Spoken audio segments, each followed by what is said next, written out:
إلى حضرة النبي المصطفى رسول الله صلى الله عليه وسلم شؤون له إلى الفاتحة.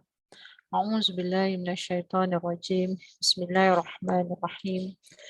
الحمد لله رب العالمين الرحمن الرحيم مالك يوم الدين إياك نعبد وإياك نستعين اهدنا الصراط المستقيم صراط الذين أنعمت عليهم غير المغضوب عليهم ولا الضالين آمين. أعوذ بالله من الشيطان الرجيم. بسم الله الرحمن الرحيم. الحمد لله رب العالمين والصلاة والسلام على أبي القاسم الأمين وعلى آله وصحبه أجمعين. قال رب اشرح لي صدري ويسر لي أمري واحلل عقدة من لساني يفقه قولي. سبحانك لا علم لنا إلا ما علمتنا إنك أنت العليم الحكيم. ولا حول ولا قوة إلا بالله العلي العظيم. اللهم صل على سيدنا محمد الفاتح لما أغلق والخاتم لما سبق ناصر الحق بالحق والهادي إلى صراطك المستقيم وعلى آله حق قدره ومقداره العظيم. أعوذ بالله من الشيطان الرجيم. بسم الله الرحمن الرحيم. بسم الله رب العظيم ورسول الكريم والملائكة المقربين. الصلاة والسلام عليك يا سيدي يا رسول الله. خذ بيدي قالت هلتي أدركني. لا إله إلا الله وحده لا شريك له له الملك وهو على كل شيء قدير. اللهم فقهه في الدين وعلمه التقويم. اللهم اجعلنا من أهل القرآن. اللهم اجعلنا أهل القرآن ربنا قلوبنا.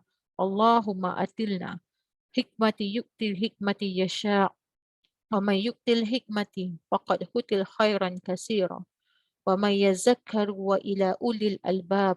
ربنا زدنا علما نافعا وزدنا فهما نبي وإلحمنا الملائكة المقربين برحمتك يا أرحم الراحمين. اللهم إني أعوذ بك من علم لا ينفع ومن قلب لا يخشع ومن نفس لا تشبع ومن دعوة لا يستجاب لها. اللهم إني أعوذ بك من عملت ومن شر لم أعمل. اللهم إني أعوذ بك من شر نفس ومن شر الشيطان وشركي. اللهم تف علينا حكمتك وانشر علينا من خزائن رحمتك يا أرحم الراحمين. Alhamdulillah Rabbil Alamin. Alhamdulillah, Alhamdulillah, Alhamdulillah. Syukur kita kepada Allah Subhanahu Wa Taala di atas limpahan dan kurniaan Allah. Dapatlah kita bertemu lagi dalam majlis ilmu, majlis yang dirahmati oleh Allah Subhanahu Wa Taala. Majlis ilmu adalah majlis di mana yang di dalamnya adalah terdiri daripada ahli-ahli syurga. Moga-moga Allah memberikan kepada kita taufik dan hidayah. Allah berikan kepada kita kefahaman. Kefahaman yang bagaimana?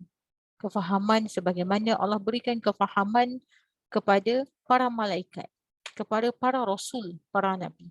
Moga-moga Allah sentiasa mendorong kita untuk membawa diri kita ini sampai ke hadrat Allah Subhanahu Wa Taala. Maka alhamdulillah, ahlan wa sahlan wa marhaban. Hari ni alhamdulillah Kak Ain buka kamera, Kak Zura buka kamera. Alhamdulillah, moga-moga ianya menjadi saksi. Saksi kita murajaah bersama-sama dalam kitab Allah Syariat dan Hakikat. Sementara kita menunggu sahabat-sahabat kita yang lain ataupun masih lagi menanti mereka untuk masuk. InsyaAllah esok saya akan ada di Hotel Primera, Surau Hotel Primera, iaitu berada di Medan Mara. Sebelah dekat Sogo tu ada satu Hotel Primera, lebih kurang pukul 9 pagi. Ada bacaan Yasin, kemudian tahlil dan diteruskan dengan solat tasbih. Siapa yang berkelapangan, yang Allah rezekikan untuk bersama-sama, saya mohon untuk hadirlah. Hadir bersama-sama bagi meramaikan, bagi memeriahkan lagi ataupun bagi kita meraih hari yang penuh dengan barakah. Esok insya-Allah hari Khamis. Kemudian masih lagi dalam bulan Syawal bagi kita meneruskan perjalanan-perjalanan ataupun meneruskan perjuangan-perjuangan kita sebagai hamba Allah. Dalam kita meneruskan dalam bulan Ramadan, bulan Syawal kan, kita nak bertemu hanyalah untuk Allah. Apa yang kita lakukan ini untuk Allah. Nak istiqamah setiap hari solat tasbih, rasa-rasanya tak mampulah. Tapi kalau kita mampu lakukan setiap hari, syukur Alhamdulillah. Kalau tak mampu setiap hari pun mungkin kita boleh buat seminggu sekali. Tak mampu seminggu sekali, 2 minggu sekali. Kalau tak mampu 2 minggu sekali, maksimum sebulan sekali. Ini peringkat kita. Cubalah cari masa untuk buat sebulan sekali. Ada orang dia buat setahun sekali. Kita bukan tahap tu lah. Kita cubalah sebulan sekali untuk kita sama-sama mujahadah nafsu kita insya-Allah. Okey, kita akan masuk pada muka surat yang 26 pada mereka yang ada kitab. Okay, kita tengok. Okey, Kak Ain baru, Kak Nurmawati pun baru, Umul baru, Kak Ainul. Z je adalah murojaah ataupun ulang kaji, revision dalam kitab ini. Okey, sifat maknawiyah. Ini masih lagi dalam berlega dalam sifat 20. Kalau minggu lepas kita belajar iaitu sifat apa? Ma'ani. Memaknai sifat-sifat Allah itu ada berapa sifat? 7 sifat. Iaitu yang dikenali sebagai apa? Qudrat, iradat, ilmu, hayyan, sama, basar, kalam. Yang merupakan semuanya itu adalah pemilik tunggalnya Allah. Hari ini kita masuk sedikit pada masih lagi berkisar pada sifat 20. Sifat 20 yang wajib. Yang dikatakan sebagai akar, tunjang dalam kita mempelajari ilmu tauhid. Dan di dalam sifat 20 ini juga ada dia punya intel insight dia adalah asma Allah. Asmaul husna. Macam contoh, macam kita kalau kita nak faham, okey, contohnya macam kita punya handphone. Handphone ni dia punya brand je lain. Samsung, ada yang yang kita panggil Samsung, kemudian ada apa? Lenovo, ada apa lagi? Vivo, macam-macam lah. Yang dikategorikan Intel Inside dia adalah apa? Chip dalam dia Android. Contoh. Dia sama je. Yang membezakan adalah apa dia? Dia punya jenama. Dan juga beberapa sedikit function. Kemudian kalau kita tengok itulah antara sifat-sifat 20. Maknanya kita wajib kena tahu. Dalam setiap handphone mesti ada Intel Inside iaitu kalau Android lah. Kalau iPhone, iOS. Maksudnya macam tu. Dalam kehidupan kita, kita kena tahu, kita kena mempelajari dan mengimani serta mengetahui akan sifat 20 Allah. Tapi dulu masa kita sekolah kita belajar. Tapi mungkin sekadar nyanyian. Ataupun mungkin sekadar yang dipanggil sebagai satu landasan. Hari ini kita murajaah lagi lebih dalam. Hari ini bersama dengan saya yang dari segi revision atau ulang-ulang kaji adalah Zia. Z akan bersama-sama dengan saya untuk kita murajaah. Bukan nak mencari salah. Mungkin ada di antara yang baru-baru ini juga mungkin lebih faham. Tujuan kita belajar adalah untuk faham dan sedar. Bukan tujuan untuk kita tahu, sekadar tahu. Tapi kita tak faham.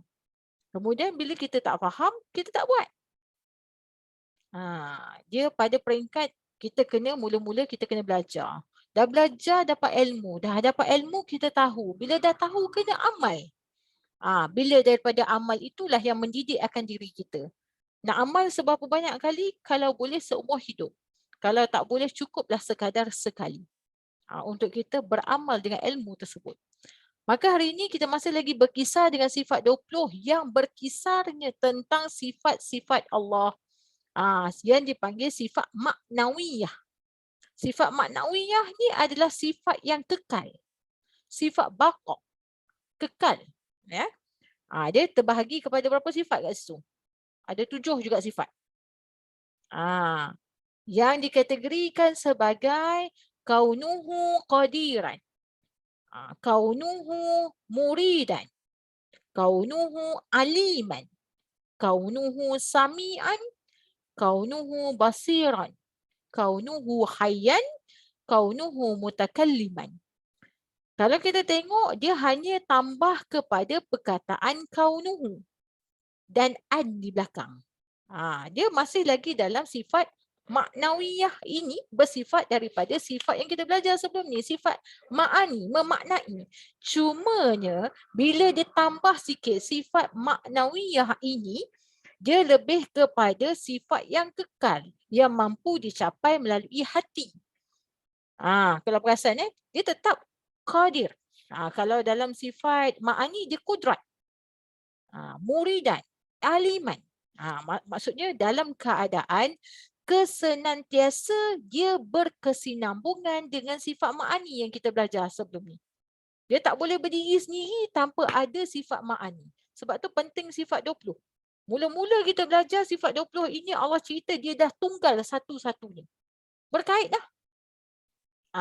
Kemudian kita belajar yang keduanya adalah yang dah dikata dia tunggal. Yang dipanggil sebagai sifat nafsiyah. Sifat zat. Zat ni tak ada orang boleh hurai. Tak kira lah makam mana pun, zat Allah tidak siapa pun boleh hurai. Kemudian sifat ma'ani ada 7 sifat yang kita baru belajar minggu lepas. Hari ini kita sambung lagi dengan sifat maknawiyah. Sifat maknawiyah ini adalah sifat yang kekal. InsyaAllah nanti kita minggu depan ataupun ada masa nanti kita akan masuk pada 5 lagi sifat salbiyah. Okey, mari kita tengok. Dia berkait dengan apa yang kita belajar minggu lepas dan juga berkait dengan kita belajar yang pertama, iaitu sifat zat Allah tunggal satu-satunya. Okey. Maka sifat maknawiyah ni macam mana kita nak capai? Dia mampu dicapai dengan hati. Hati yang bagaimana? Hati yang bersih. Hati yang tulus. Hati yang suci. Macam mana nak dapat hati yang suci? Itu dalam konteks tazkiyatun nafs, penyucian jiwa, istighfar, amalan, selawat, buat baik. Maka ada hadis yang mengatakan bagaimana kita nak tahu hati kita ni dah bersih ke, dah bercahaya ke, belum bercahaya ke, kita boleh muhasabah diri kita. Ada hadis Rasulullah dia curangkan pada 3. Macam mana nak tahu hati yang bercahaya? Kita cek diri kita, tak payah cek orang lain. Pertama, hati yang sentiasa inginkan kebaikan. Dia nak buat baik. Dia tak puas nak buat baik. Dah solat, nak solat lagi. Nak solat sunat. Dah solat sunat, dia nak solat lagi. Orang buat solat sunat 2 rakaat, dia nak 4 rakaat. Macam tu. Dia cinta.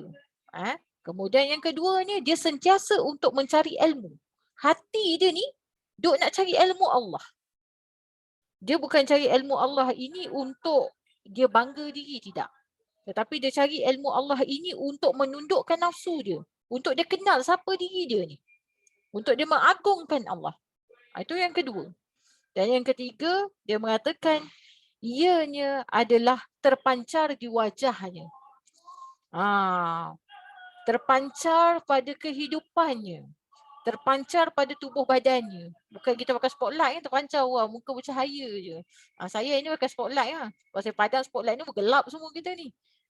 Maknanya bukan nak kata hati saya bercahaya maka wajah bercahaya. Ni sebab ada spotlight. Dan juga bukanlah wajah yang bercahaya itu sebab duk tepek foundation duk tebal. Cahaya sungguh lah wajah orang, hatinya bercahaya. Bukan juga. Kan? Maka kita tengok, latihlah diri kita. Kita ni kat mana ni? Tapi sebagai seorang perempuan tu, pakailah budak-budak sikit. Janganlah comot sangat. Tak, ini kilat je muka tu. Apalah shining sangat ni. Tahulah baru lepas masak contohnya dah. Tepeklah sikit muka tu. Maknanya nak menunjukkan akan Islam ini tidak lari dengan kebersihan dan kesempurnaan. Ni dah muka bukan main lagi, ya Allah. Tahulah ahli zikir. Tak. Tasbih tu tak berhenti. Allah, tak berhenti. Tapi ya Allah, muka bilalah cuci muka. Maksudnya kita sebagai perempuan ni adalah jaga-jaga sikit maka muka yang bercahaya itu kesan daripada hati yang bercahaya.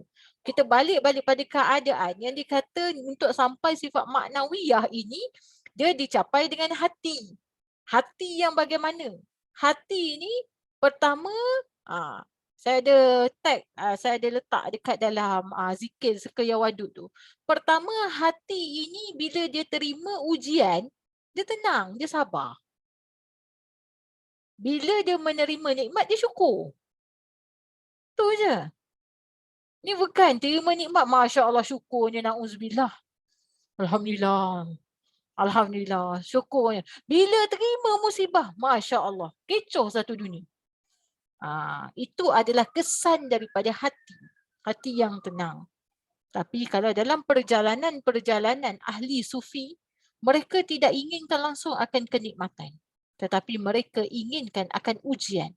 Sebab dengan ujian itulah mendekatkan dia dengan Allah Subhanahu Wa Taala.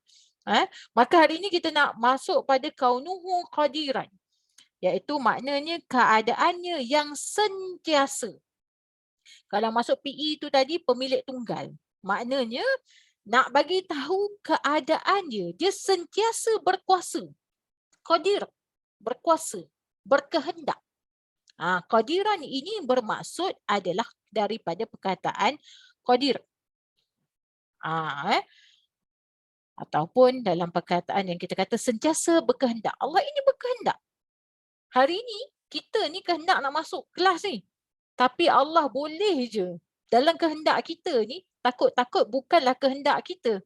Kita nak sangat masuk kelas tapi tak sampai. Sebab apa? Allah tidak berkehendak.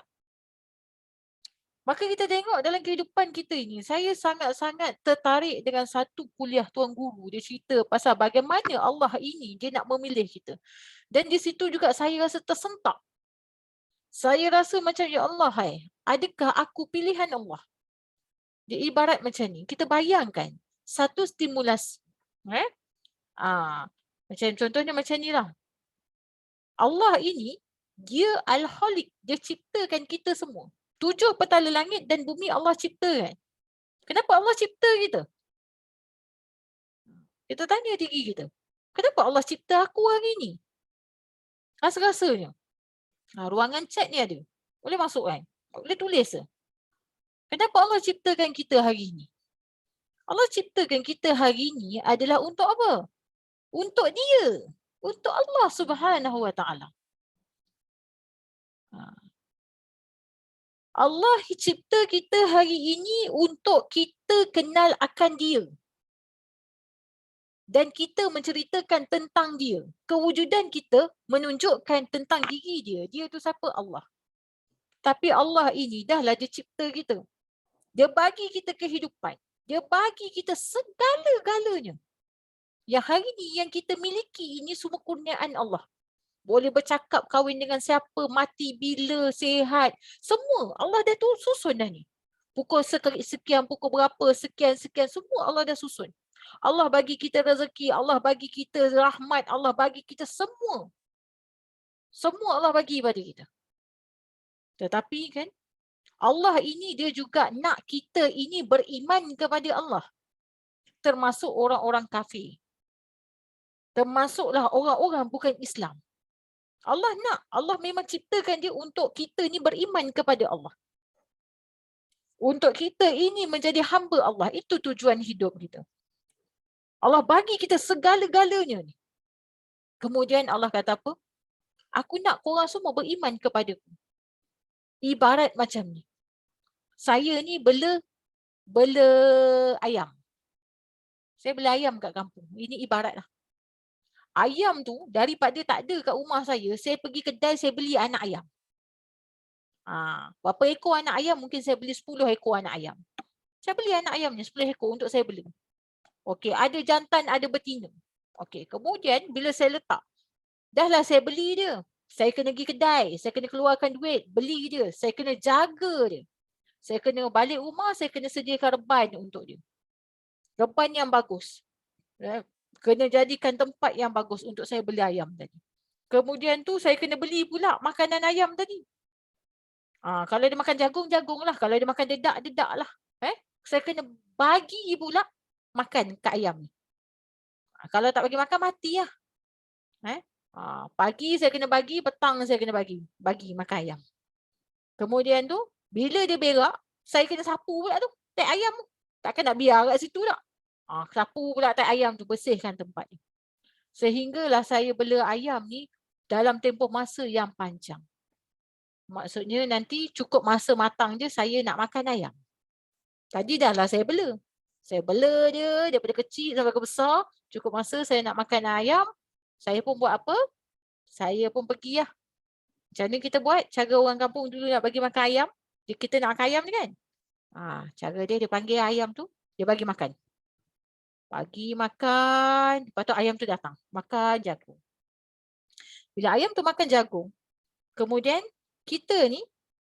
Tuan ni. Saya ni. Nak makan ayam. Saya tangkaplah ayam mana yang saya suka. Contohnya saya tangkap ayam yang bukanlah terlalu besar. Saya ambil ayam yang sedang-sedang. Tak gemuk, tak kurus. Ada seekor ayam tu gemuk. Tapi saya tak ambil. Saya ambil yang sedang-sedang. Kemudian saya ambil.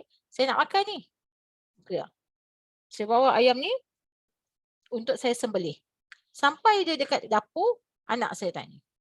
Kenapa ambil ayam ni? Kenapa tak ambil ayam jantan tadi yang besar tu? Contoh dia tanya saya. Kan? Apa jawapan saya? Saya tukang tangkap. Saya ada pilihan je nak ambil yang besar ke, yang kecil ke, yang gemuk ke, yang kurus ke. Jawapan saya kata, suka hati saya lah saya nak ambil ayam yang mana. Sebab apa? Itu ayam saya. Saya yang bagi dia makan. Kan? Contohnya. Begitu juga Allah. Allah ni bagi kita segala-galanya. Allah nak kita beriman. Tetapi Allah pilih siapa yang dia nak untuk beriman kepada dia. Masya Allah. Adakah kita pilihan Allah? Dalam ramai-ramai ni, berjuta umat manusia di atas muka bumi ini, kita tanya. Allah nak kita beriman pada dia. Kemudian, satu tu. Bila kita nak beriman kepada Allah, kita kena belajar. Kita kena mujahadah nafsu. Kita kena macam-macam. Persoalannya, adakah kita dalam Allah pilih untuk benar-benar menjadi hamba yang beriman? Ini yang dalam konteks kita hari ini. Allah ni dia nak, dia boleh pilih. Sebab itulah kita sebagai seorang hamba, kita kena faham. Allah ini adalah pemilik tunggal segala-galanya. Kitalah yang kena merayu, merintih, apa lagi, mengemis di hadapan dia untuk mendapatkan perhatian dia kepada kita. Nak dapat perhatian Allah ini bukannya dengan mengejar dunia. Jadikan dunia ini sebagai satu landasan. Berbalik pada tadi, cerita pada awal tadi yang 3 tanda hati bercahaya. Orang ini salah satunya adalah orang yang tidak ingin akan dunia. Dia tak nak dunia. Orang bagi dia dunia, dia tak nak. Dia tak bercita-cita pun. Orang ceritalah pasal rumah besar ke, kau kalau buat macam ni jadi Datuk Seri, Tan Seri. Dia tak ada keinginan langsung. Dia tak ingin pun. Abang kata bahasa kita tak ingin pun. Inilah tanda-tanda hati yang bercahaya. Dalam perjalanan kita ini, nak sampai kepada sifat-sifat ini ada mujahadah. Sebab itu ada perjalanan dia. Macam mana? Pertama, carilah kawan. Circle yang bagus. Nak tengok circle kita yang bagus, senang je. Bila kita ada masalah, kita tengok siapa orang pertama kita cari untuk cerita masalah. Contohnya ada masalah ni. Katalah siang tadi pergi kedai kan. Kemudian kita ditipu oleh seorang ni duit RM200. Tak sabar nak cerita ni. Nak cerita kena tipu kan. Kita tanya diri kita. Hari ni muhasabah diri kita. Siapa orang pertama aku nak cerita ni? Mungkin mak kita, mungkin ayah kita, ataupun mungkin adik-beradik kita, ataupun masuk di kereta nak cerita dengan suami kita, ataupun sesiapa pun. Tanya orang pertama. Semua dah ada jawapan ni. Siapa? Saya tak nak tanya. Kalau saya suruh masuk ruangan chat dia lagi bocor rahsia. Jangan masuk. Kita dah kena tipu ni. Siapa orang pertama kita nak cerita? Kita dah dapat tahu? Okey, sekarang kita pandang pula. Kriteria orang yang kita cerita tersebut. Adakah dia ni orang yang beriman ataupun orang yang kerja apa? Apa tu kita panggil? Serapah apa? Maki serapah. Apa benda? Ayat-ayat tu. Kan? Maka serampang. Apa benda tah dia kerja maki orang je. Tempat yang kita nak bercerita ni. Kita tengok kriteria je. Ataupun seorang tu yang kerja dia macam macam mana? Oh ya ke? Oh memanglah. Maksudnya Kita tengok orang yang bagaimana. Yang kita cari untuk cerita tadi. Okey. So jelas So, mungkin dah faham siapa kriteria dia tu. Orang yang kita nak cerita tu. Okey. So kita balik muhasabah diri kita. Itulah diri kita. Kita pun seronok saya kalau ceritakan Ustazah dekat suami saya. Habis suami akak buat apa? Apa lagi dia maki orang tu Ustazah. Itulah suami saya. Sebenarnya itulah kita. Sebab apa saya cakap itulah kita? Sebabnya kita akan selesa dengan orang yang ingin kita bercerita. Kita akan selesa orang yang sependapat dengan kita. Cuba kalau kita cerita dengan orang yang kalau cerita dengan dia ni confirm dia pun cakap tak apalah, sabarlah, biasalah. Mungkin ada salah-salah kita dengan Allah kan. 100 je pun. Ada orang macam tu kan. Maknanya kita dalam keadaan macam tu. Bukan nak kata saya ni bagus sangat. Tidak. Maksudnya nak memilih kawan kita tersebut. Andai kata tak jumpa, tolong cari. Tak terlambat lagi. Faham kan? Sebab itulah dia menilai akan diri kita. Sebab tu Rasulullah tekan pada para sahabat. Sahabat yang bagaimana? Macam mana? Kalau sahabat kita banyak cakap, memang kita banyak cakap, tak berhenti-henti bercakap, bergaduh sampai nak bercakap. Kau diamlah aku cakap dulu. Kau diam aku dulu. Sampai bergaduh. Kalau kita dapat orang yang sering mengingatkan kita dalam keadaan kita lalai, dia beringat. Dia ingat, kan? Dia selawat, kita pun Allah, aku tak selawat hari ni. Itulah. Kalau tak ada, kita cari. Tapi nak dapat sahabat yang macam ni bukan senang. Sebab itu ada dalam satu cerita, nak dapat sahabat yang dekatkan diri dia tu, kita ni huru-hara dia ni. Kita nak dah cari sahabat yang diri dia dekat pada Allah. Contohnya kita nak sahabat, katakanlah kita nak sahabat yang baik. Kita dah nampak dah, macam saya nak sahabat yang macam Hajjah ni lah. Hajjah ni baik tau. Hajjah ni macam ni kan. Kita kena banyak bersabar. Sebab akan teruji di situ. Kenapa kita kena bersabar? Pendapat kita dengan dia tak sama. Tu kita kena banyak bersabar. Nak dengan orang baik ni kena banyak sabar. Sebab dia punya pemikiran tu lain macam otak dia tau. Kalau kita yang kena tipu, mahu kita memang perambat dah orang tu. Tapi kalau dia kena tipu, dia kata apa? Tak apa. Saya reda. Nak dengar perkataan dia kata reda tu nak tertelan buah zakum bagi kita. Tapi pada dia tak apa, saya reda. Saya terima semua ni. Kita kata, ya Allah kalau aku bunuh-bunuh dah orang tu. Contoh. Maknanya kita kena banyak bersabar. Maka untuk kita tengok kaunuhu qadiran, keadaan yang sentiasa berkuasa. Kita memahami, nak memaknai akan ayat ini, akan sifat ini, kita tahu segala-galanya atas kuasa Allah. Kita ada kuasa tak? Tak ada. Sebab tu kita selalu cakap, tak kuasa aku. Memang tak ada kuasa pun. Apa je kita cakap, jomlah kita, tak kuasa lah aku. Memang tak ada kuasa. Tapi kita tak ada kuasa yang tang mana. Tang mana? Tadi saya tengok, saya tak ingat, saya tak pasti saya tengok di mana. Tentang wanita yang menjadi role model kepada pakaian-pakaian. Ini pakaian tau. Ustaz tu kata tak boleh. Ini pakaian. Role model pada pakaian. Pakaian-pakaian yang syar'i, yang ikut. Dia kata tak boleh. Sebab wanita ini, dia tidak jauh dengan aurat. Tapi kita tengok hari ni wanita macam mana? Bukan kata pakaian. Role model apa? Barang makeup. Wajahnya terpampang untuk tontonan-tontonan. Apa lagi? Baik yang muda ke, kalau muda tu cantiklah sikit joget di TikTok. Ni dah tua. Insap-insap lah sikit. Apa je yang TikTok tu buat, kita pun ikut. Jenny lah. Apa lagi? Jenny lah. Saya pun kata apa benda macam ni. Rupanya di TikTok buat Jenny lah. Ingatkan main awesome Jenny lah. Ikut. Allahu Akbar. Kan? Ada yang rambut putih. Ada rambut putih pun. Macam ni dia joget-joget tu saya tak gerti lah. Mula-mula terang, lepas tu gelap, pasang lampu handphone. Di sepanjang malam aku berdoa, dia pasang lampu. Joget, ya Allah. Mak orang, bukan mak orang. Dah jadi nenek tu. Insaf-insaf lah. Sebab kita jadi tontonan. Maka kita ingat, Allah ini dia berkuasa kepada segala-galanya. Kalaulah tengah duk joget-joget tu kan, tiba-tiba mati keras situ, apa nak jawab? Nak cakap apa? Maka kita tengok kaunuhu qadira, dia adalah yang berkuasa di atas segala-galanya. Tak ada siapa pun yang mampu berkuasa melainkan dia. Ini dipanggil tauhid hakiki. Tak ada orang boleh bagi saya mudarat melainkan Allah. Tapi kan, tapi itu tak ada tau. Contohnya kena gangguan sihir. Kita tahu jin ni tak ada kuasa nak bagi berkuasa. Tapi kan, dia punya tapi tu.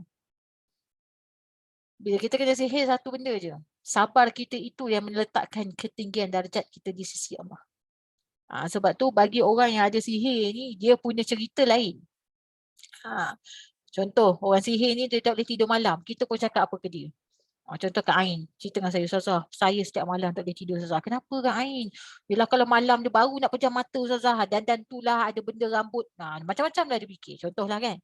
Saya pun cakap, oh baguslah Kak Ain. Teruskan beribadat. Hidupkan malam. Bacalah Quran. Bangun solat tahajud Kak Ain. Contohlah kan. Banyak kat istighfar. Contoh kan.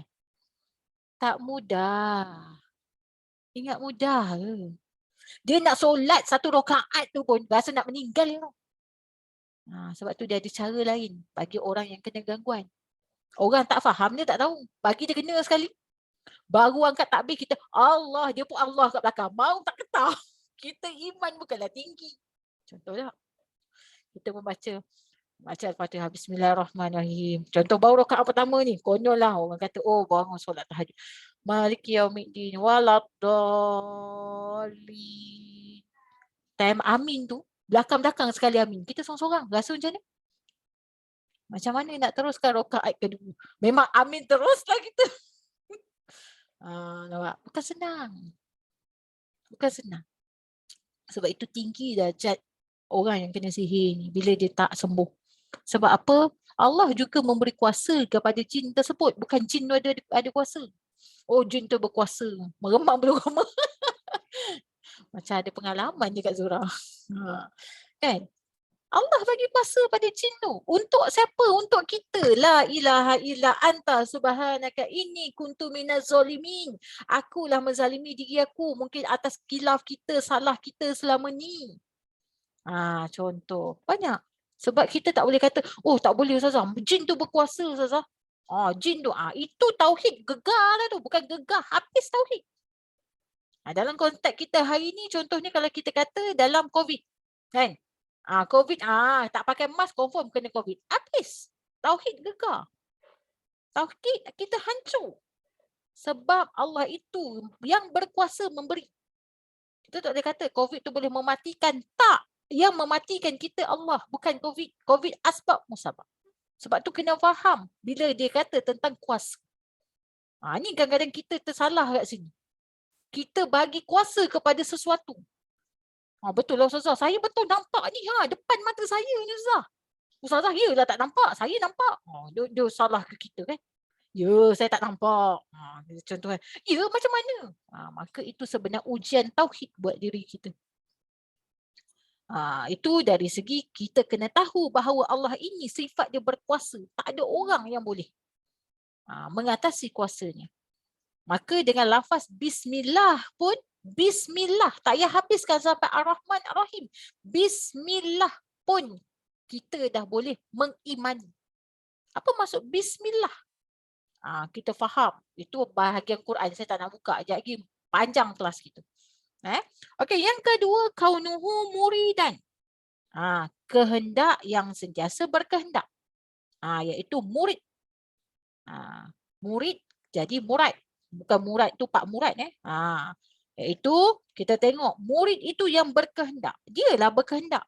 Kenapa kita masuk dalam kuliah malam ni? Dengar saya membebel. Allah berkehendak, bukan saya berkehendak. Macam tadi, ya Allah malam ni nak buka kuliah. Ikutkan malah. Ataupun ada orang tu kelas dia malam ni 3 cabang. Masuk tak apalah, masuk kelas ni. Niat ni nak masuk kelas 1. Saya ni kelas ketiga. Pilihan terakhir kelas saya lah. Tapi masuklah saya. Sebab apa? Allah berkehendak dia di dalam ni. Cara Allah tak berkehendak, dia masuk kelas yang pertama. Ya Allah, boringnya. Gantuk. Contoh. Ataupun link tu tiba-tiba putus. Kejap putus, kejap putus. Sebab Allah berkehendak kita berada di sini. Bukan kehendak kita. Kita hidup untuk Allah. Kemudian yang ketiga, kaunuhu aliman. Iaitu aliman ni ilmu. Dialah berkehendak keadaannya sentiasa berilmu. Kita ni ada ilmu ke tak? Kita diperilmukan. Nampak macam ada ilmu sebab Allah turunkan ilmu pada kita. Tetapi pemilik mutlak ilmu itu milik Allah Subhanahu Wa Taala. Dialah yang memegang segala ilmu. Maka dia pegang segala ilmu, dia nak bagi kat siapa ikut dia lah. Macam mana nak bagi ikut dia?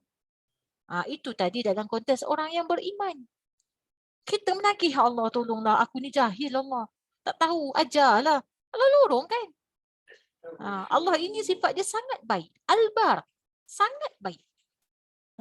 Maka dia tahu kita tak ada ilmu. Allah susurkan kita kepada ilmu. Ilmu ni banyak pula cabang. Nak ilmu apa? Kalau ilmu perniagaan bukan sini kelas dia, salah. Salah channel. Contoh. Allah tahu. Kita nak dunia ke, kita nak akhirat ke, Allah lorong kan? Cuba kalau kita cari dunia, ketika itulah marketing dunia. Datang ada je. Kalau kita cari akhirat, ketika itulah bermacam-macam kuliah ilmu tentang akhirat Allah akan datangkan. Allah lorong. Dialah yang memegang segala ilmu. Sebab itu kalau tentang ilmu ni je kita kalah. Allah kata apa? Kau pandang laut tu kau celup jari. Kau celup jari, setitis yang menitik itu je lah ilmumu. Yang selebihnya semua ilmu Allah. Kalau lautan itu menjadi dakwat, tinta kepada pena, 7 lautan, habis tak cukup.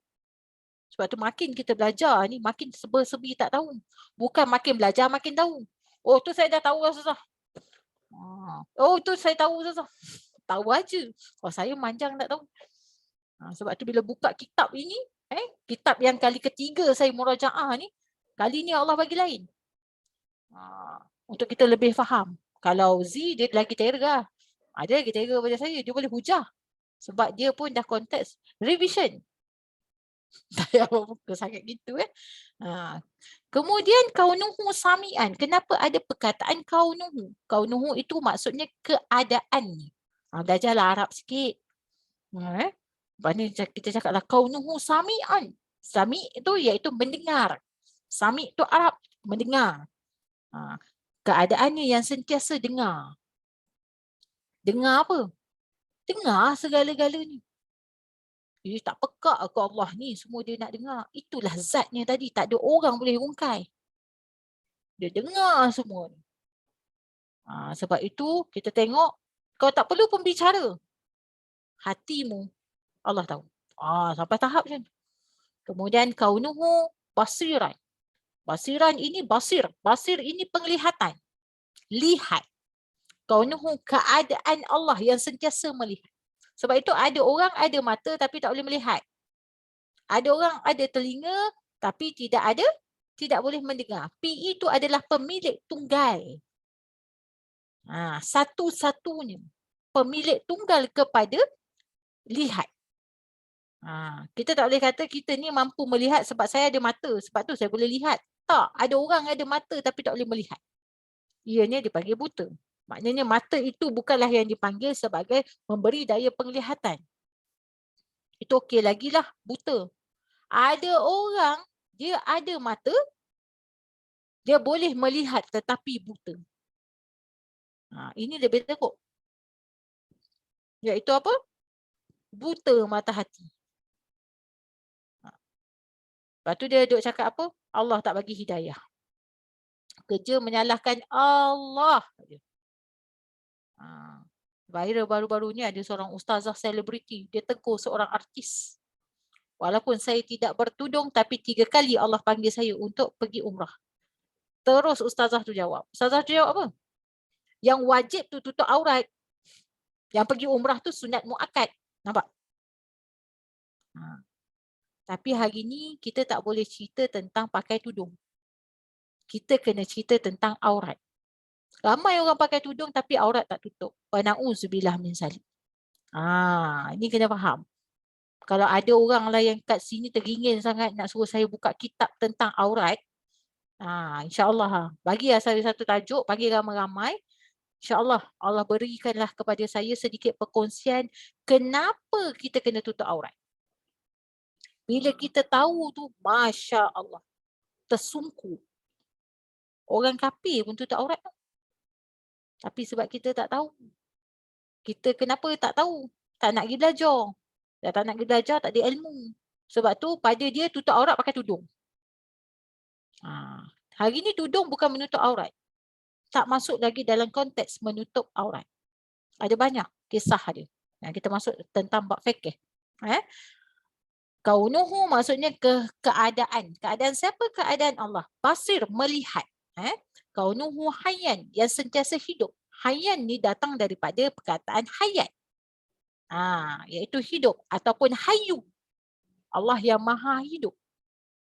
Keadaan yang sentiasa hidup. Menghidupkan. Kita ni hidup kerana Allah bagi kita kehidupan. Allah lah segala-galanya. Kemudian kita tengok kaunuhu mutakalliman, keadaannya yang sentiasa kata. Kata itu bukan berkata-kata macam saya. Kata-kata kalam-kalamnya itu. Sentiasa. Sebab tu Al-Quran itu relevant. Dia tak ada expired date. Tadi saya cubalah tengok TV kan. Ada satu tajuk tu. Saya tertarik dengan tajuk tu. Tajuk dia Past, Present and Future. Saya tengok cerita, dia tak best lah cerita tu sebenarnya. Saya tak, tajuk dia ni memang sangat best. Past, Present and Future. Itulah Quran. Quran itu menceritakan benda yang telah lepas, benda yang berlaku sekarang dan benda yang akan berlaku akan datang. Itulah mukjizat Al-Quran.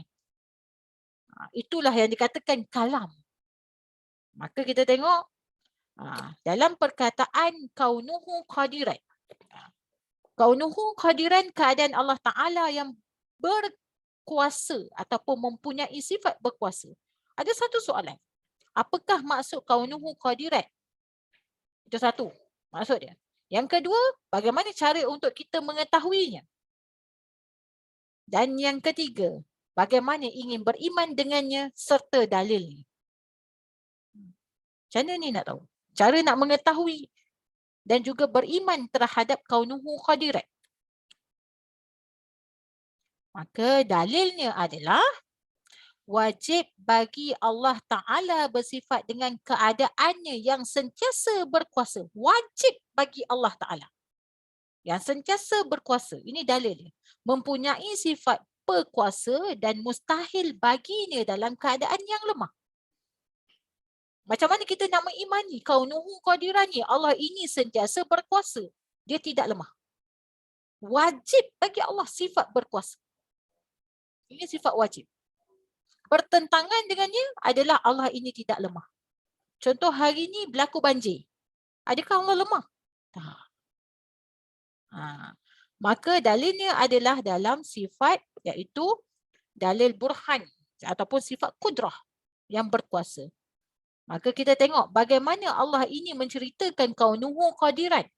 Cara kita nak mengetahui dan juga beriman terhadap Allah sentiasa berkuasa. Maka Allah utuskanlah dia punya malaikat dengan tugas-tugasnya. Tapi sebenarnya Allah tak perlukan malaikat pun. Allah boleh buat semua. Tapi jika Allah Ta'ala berkuasa, kenapa perlu ada malaikat lagi? Orang tanya. Betul tak? Dengan tugas masing-masing. Kenapa Allah cipta malaikat? Kalau kita nak tengok malaikat ini, ada malaikat pemegang arasy, ada malaikat Jibril, ketua malaikat, ada malaikat Mikail, semuanya position beza-beza. Bukan kata position beza-beza. Dia punya kuasa berbeza-beza. Bukan kata kuasa dia berbeza-beza. Bilangan sayap dia, kebesaran juga berbeza-beza.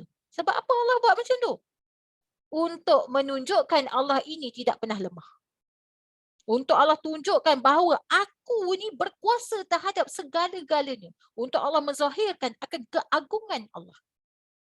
Contoh orang kaya kita pergi rumah dia. Ada guard, ada guard. Guard kat depan, guard kat dalam rumah, kat tengah, macam-macam. Bodyguard lagi.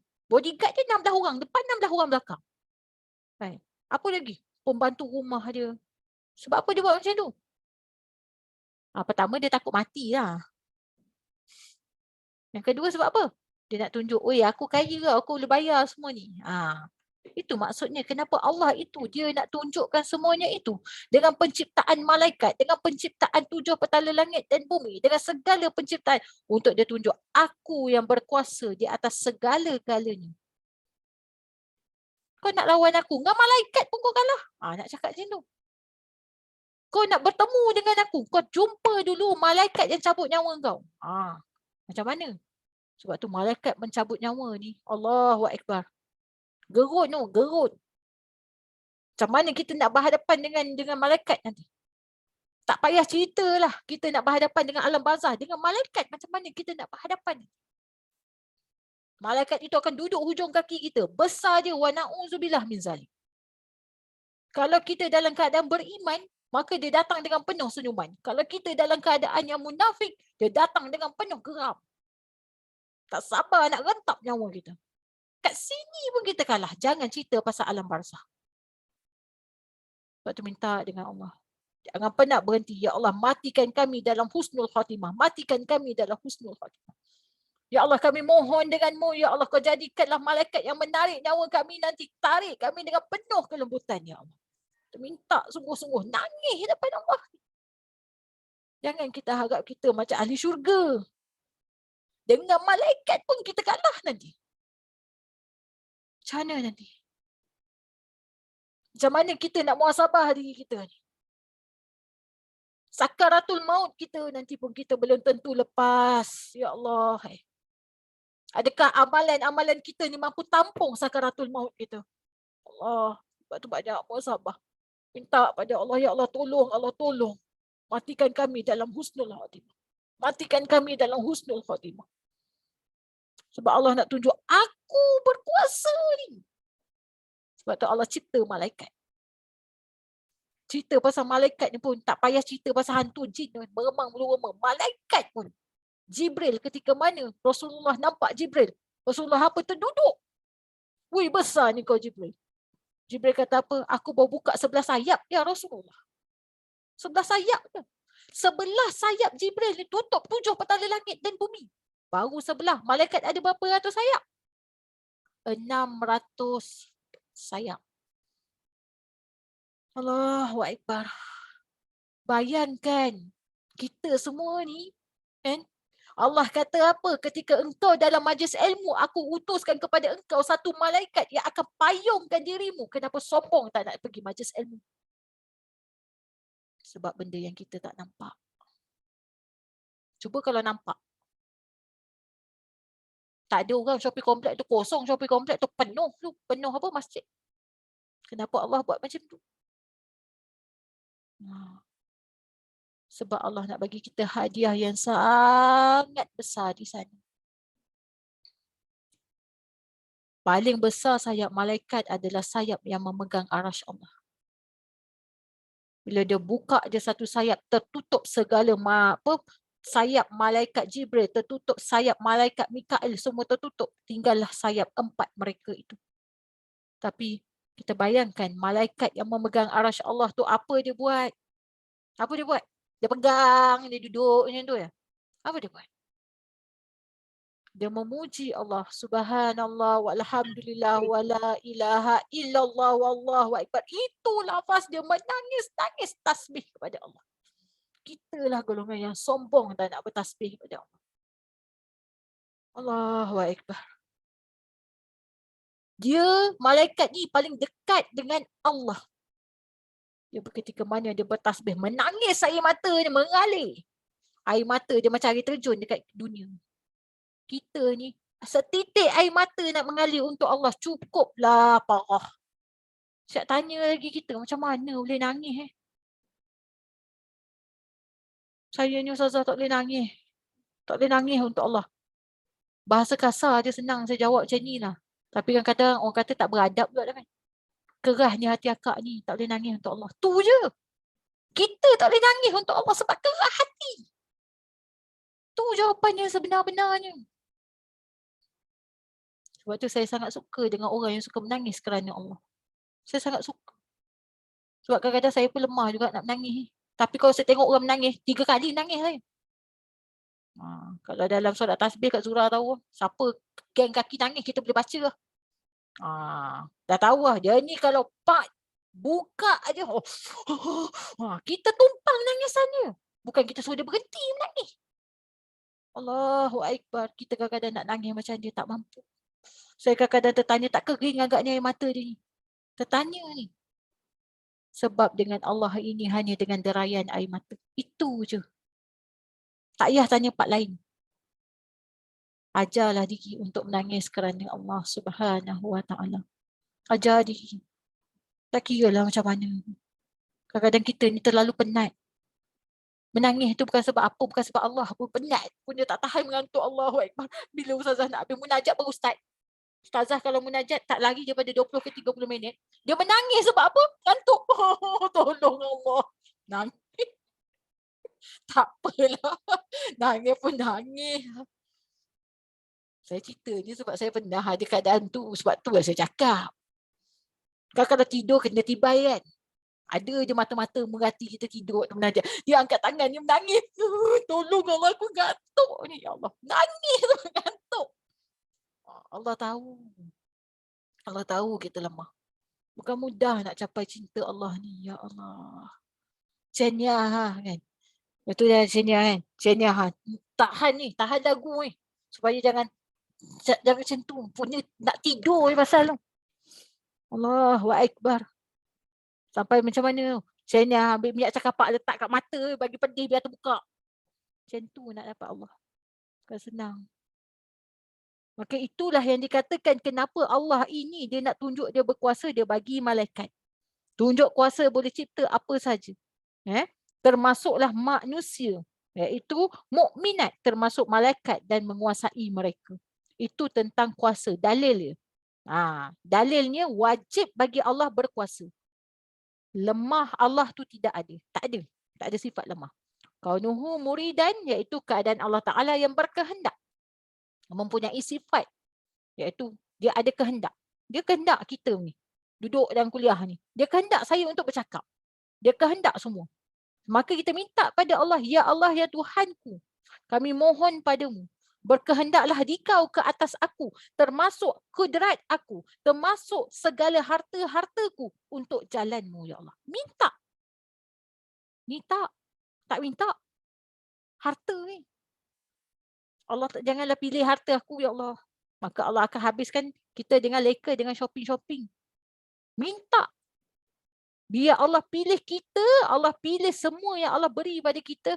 Kita, masa, kederat, umur yang Allah bagi ni, harta, rumah kita, guna ke jalan Allah.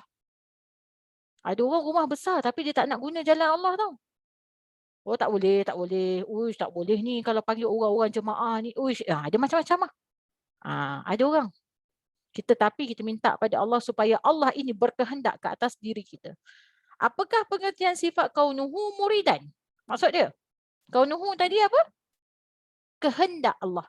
Muridan. Berkehendak. Cara mengetahui dan beriman serta dalilnya. Nanti kalau orang tanya dalil, mana dalil tentang kaunuhu muridan? Maka caranya wajib bagi Allah bersifat dengan keadaannya yang berkehendak. Tu iaitu pemilik tunggal. Mempunyai sifat kehendak dan mustahil baginya dalam keadaan terpaksa menentukan sesuatu keadaan. Allah ni berkehendak, lepas tu mustahil bagi Allah, dia terpaksa. Contohnya, Allah berkehendak kita masuk dalam ni.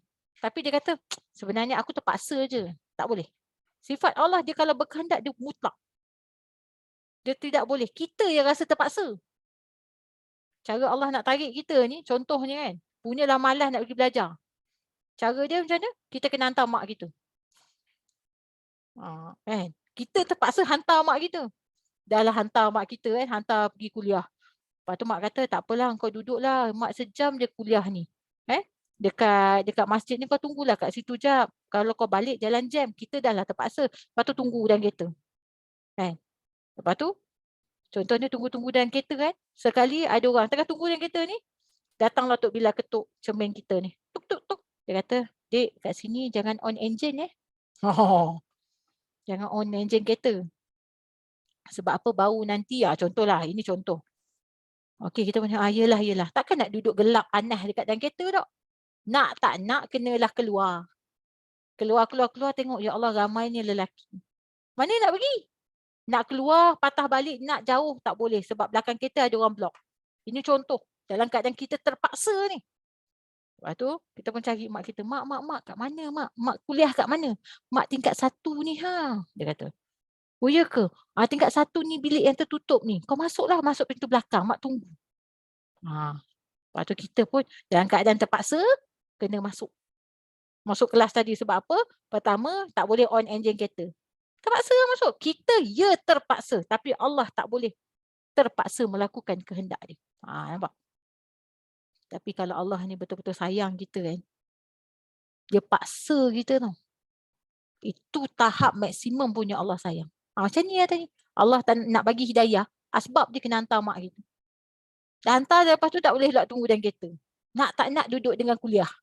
Mak kita dengar kuliah, patut mak kita dengar kuliah dengan kita-kita sekali. Itu tanda, ya Allah, sayang sungguh Allah pada kita. Dalam keadaan kita tak nak tapi Allah paksa diri kita. Dalilnya adalah sifat Allah ini berkehendak. Kita masuk pada kaunuhu aliman. Apakah pengertian dia? Dalil dia. Allah ini sentiasa berpengetahuan. Ustazah, sekarang ni krisis ekonomi. Adakah Allah tak tahu? Yang tak tahu tu kita. Allah tu serba-serbi tahu.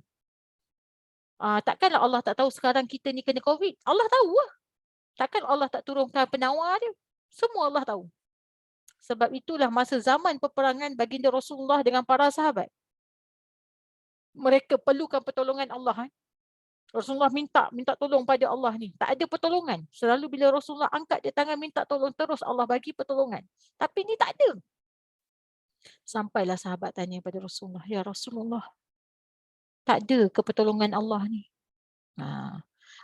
Rasulullah tanya pada Allah. Jawab Allah apa? Allah kata, kalau kau bagi tahu pada mereka, wahai Muhammad, sesungguhnya aku lebih dekat daripada urat leher mereka. Wa nahnu aqrabu ilaihi min hablin warid. Dekatnya Allah dengan kita. Dalam keadaan kita ini dizalimi ke apa, Allah dekat sangat dengan kita. Itu dia panggil tauhid iman. Adakah Allah tidak tahu? Allah tahu. Adakah Allah tak tahu kita ni tak ada duit? Allah tahu. Adakah Allah akan biarkan kita? Allah tidak akan biarkan kita. Kitalah kena ikut strategi Allah. Bukan kita ikut strategi kita. Apa strategi Allah? Mungkin hari ni kita ini berkahwin, entah esok atau lusa kita bercerai. Kita tak tahu. Mungkin hari ini kita ada kerja, entah esok dengan lusa kita ini dibuang kerja. Wallahu alam. Dibuang kerja tu strategi Allah. Bukan strategi kita. Semuanya Allah telah utuskan. Bahawa Allah ini mustahil baginya tak mengetahui. Kita pun angkat tangan, ya Allah, ya Tuhan. Sesungguhnya Engkau amat mengetahui apa yang aku rasa. Sebab itulah Allah ini dengan kita. Dia lebih sayang kita, melebihi daripada mak kita sayang kita. Tapi kita je perasan. Kita je perasan sangat. Perasan poyo-poyo. Ada anak kita sayang anak kita, tak. Allah lebih sayang anak kita, lebih daripada kita sayang anak kita. Itu bahawa Allah ini sentiasa mengetahui. Kaunuhu hayyan, yang sentiasa hidup, iaitu wajib bagi Allah keadaan dia yang menghidupkan. Mustahil bagi Allah dia mati. Allah ini dia sentiasa hidup. Zat dia hidup. Dia tidak makan, dia tidak lapar, dia tidak tidur, dia juga tidak mati. Dia sentiasa hidup. Maka Allah ini sentiasa berada di mana saja. Maka kita tengok kaunuhu sami'an, yang maha mendengar. Iaitu dia sentiasa mendengar. Mustahil bagi Allah, Allah ini bersifat tuli. Contoh kita berdoa. Kadang-kadang kita punya pemikiran je. Macam mana cara kita memang tak cakap Allah tu pekak. Kita tak cakap. Tapi kita akan cakap apa? Dah lama saya doa Ustazah, Allah tak kabulkan. Itu di sebalik ayat itu maksudnya macam Allah ini tak mendengar. Nampak? Kita doa, angkat tangan. Kita jerit kuat-kuat. Macam Allah tu pekak. Allah tu tak pekak. Allah itu juga tidak tuli. Kenapa Allah tak kabulkan doa kita? Sebab harus bagi Allah untuk mengabulkan doa. Wajib bagi kita untuk berdoa. Nampak? Tak ada orang kat atas muka dunia ini, dia minta hidup dia. Ya Allah, ya Tuhanku, aku ini nak hidup dalam sengsara. Tak ada. Tak ada orang yang pernah angkat tangan, ya Allah, ya Tuhanku, aku ini nak hidup dalam keadaan yang fakir. Tak ada. Semua nak murah rezeki, semua nak sihat. Tapi daripada awal lahir sampailah sekarang, tak pernah lagi murah rezeki. Tak pernah lagi kaya, tak pernah lagi jutawan. Itu kita punya, kita panggil keadaan kita memahami. Tapi di sisi Allah, Allah dah bagi lah. Sesuai dengan diri kita. Ustazah, saya ni malam hari tu Ustazah, orang kata malam mustajab doa, saya pun berdoa. Saya doa dah Ustazah, dah hampir 3-4 tahun dah saya doa. Apa doa Kak? Saya nak jadi jutawan Ustazah. Saya tak tahulah. Setiap malam orang kata, malam Lailatul Qadar tu doa itu kabul. Saya masuk bangun setiap malam. Saya doa minta ke Allah. Nak jadi jutawan. Akak jutawan tak? Tak. Sampai sekarang saya tak jutawan. Sebab jutawan yang kita nampak itu hanya pada wang ringgit. Tapi jutawan di sisi Allah adalah Allah rezekikan kita berada dalam keadaan tersebut. Nampak tak? Kata tahun lepas kita berdoa, tahun lepas kita doa, ya Allah ya Tuhanku, kau kurniakanlah kami ya Allah harta sehingga jutawan. Kau murahkanlah rezeki kami ya Allah yang melimpah ruah. Rezeki yang melimpah ruah bagi otak yang cetek, dia rasa apa? Oh, rezeki banyak, rumah besar, kereta besar, badan besar, apa lagi besar? Handphone besar. Semualah nak besar. Tak ada yang nak kecil. Semua nak besar. Maka dia rasa macam tu. Tetapi di sisi Allah, rezeki yang melimpah ruah apabila Allah ini dekatkan kita kepada Allah. Masa yang kita ada ni Allah habiskan untuk Allah. Itu rezeki melimpah ruah. Ustazah, saya baca surah Al-Waqi'ah, Ustazah. Orang kata surah Al-Waqi'ah tu surah yang murah rezeki. Tapi sampai sekarang saya tak murah rezeki. Akak istiqomah tak sikit hari? Istiqomah, Ustazah. Berapa tahun dah? Saya rasa lah Ustazah, lebih dah 4 tahun. Tak pernah tinggal walaupun sekali surah Al-Waqi'ah dalam hidup saya, Ustazah. Itulah rezeki. Rezeki sebenar-benarnya apabila kita tak meninggalkan surah Al-Waqi'ah walaupun sehari dalam kehidupan kita. Itu rezeki, bukan rezeki duit. Kita duk pandang otak kita cetek, duit. Nampak? Apa lagi rezeki? Rezeki tak ada hutang tu rezeki lah. Istiqomah betul. Rezeki tak ada duit. Bukan tak ada duit, tak ada hutang. Ini tak. Nama, contohlah. Namanya Tan Sri bla bla bla. Kita ni tak ada juga Tan Sri. Kita ni nama biasa-biasa je. Rezeki sihat. Itu paling kaya. Kesihatan. Iaitu kita tak ada pun. Kita tengok Tan Sri. Hutang dia berapa banyak? Dia nak maintain kehidupan dia dalam sebulan tu 10,000 tau. Kalau tak boleh maintain. Kita ni syukurlah. Bil elektrik berapa? 150 sebulan Ustazah. Alhamdulillah lah. Itu pun mahal lah tu. Mahal. Tak? Orang tu kalau kita tanya Tan Sri, bil elektrik rumah berapa? 4,000. Juling punya mata kita tau. Maknanya berapa income dia sebulan untuk dia maintain. Lepas tu belum tanya lagi, hutang dia berapa banyak? Hutang kereta dia yang beratur dekat depan rumah tu berapa banyak? Juta tau. Kita kata, oh saya nak jadi jutawan. Bukan jutawan tu namanya sawan. Takut-takut mati sekali. Hutang tak settle. Kita rasa sebab mata kita ni cetek. Otak kita ni enteng. Oh, tang jutawan, kereta besar, rumah besar. Badan tak ada besar, nak kurus. Tak faham saya. Alang-alang tu besar kalau badan. Dok, duit dah banyak. Apa lagi besar ke badan ni tak? Pergi makan ke hotel takut. Takut apa? Takut gemuk. Buat apa barang makan je lah. Badan dia besar sebab dia ni kaya. Wah, contoh kan. Ini tak. Cuba kita tengok orang kaya. Semua ni slim-lim. Wah, yang tak kaya ni, dia buat. Macam saya ni kan. Pemain lagi. Sebab apa? Itulah sebenarnya rezeki. Ustazah kena kurus. Memang taklah dalam kamus hidup saya nak kurus. Sebab apa? Ustazah, ni saya bawa kuih talam ni Ustazah makan lah. Kalau saya tolak, dah muka dia macam cemberut. Muncung. Ustazah tak mahu makan. Kena pula kuliah sampai pukul 10.30 malam. Ustazah, ni saya buat ni nasi Arab. Gila. Dalam hati nak diet. Takkan nak cakap, Kak saya tak boleh makan Kak banyak ni Kak. Takkan nak cakap macam tu Kak. Itu sebab pendakwah semua tembam-tembam. Jaga hati.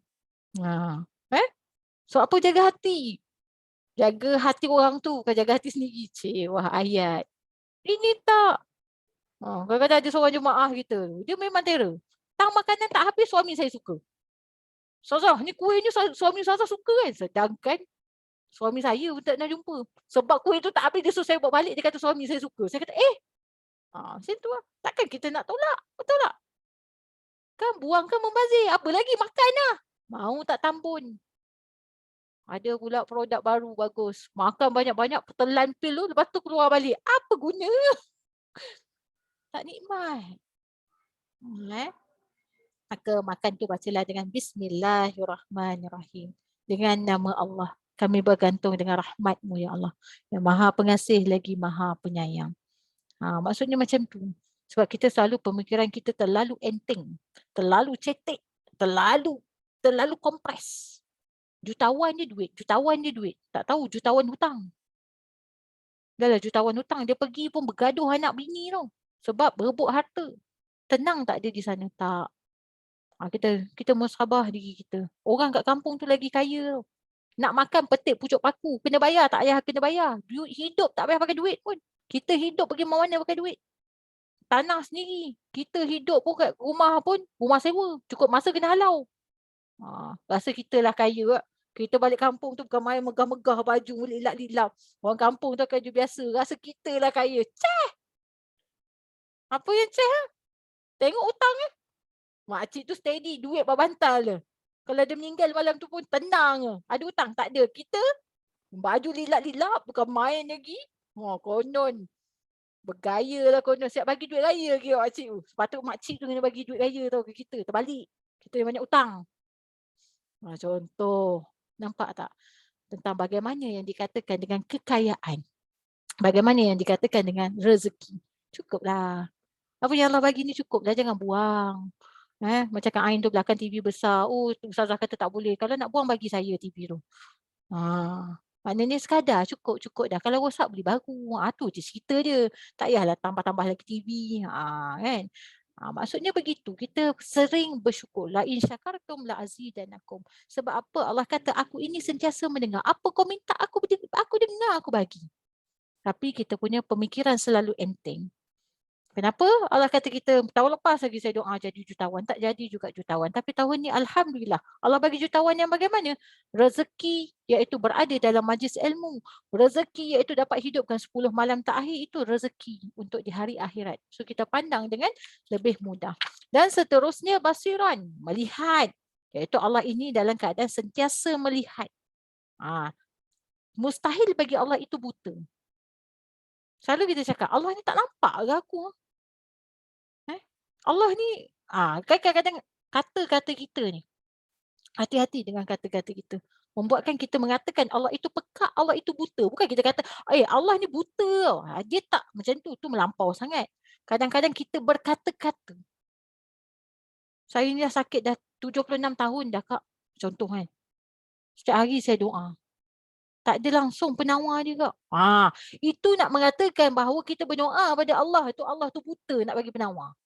Itu secara tidak langsung. Sebab tu kena jaga kata-kata. Allah ini tidak pernah buta. Allah tu bagi. Tapi dalam keadaan yang lain. Kita tak tahu. Mungkin kita je yang tak sedar.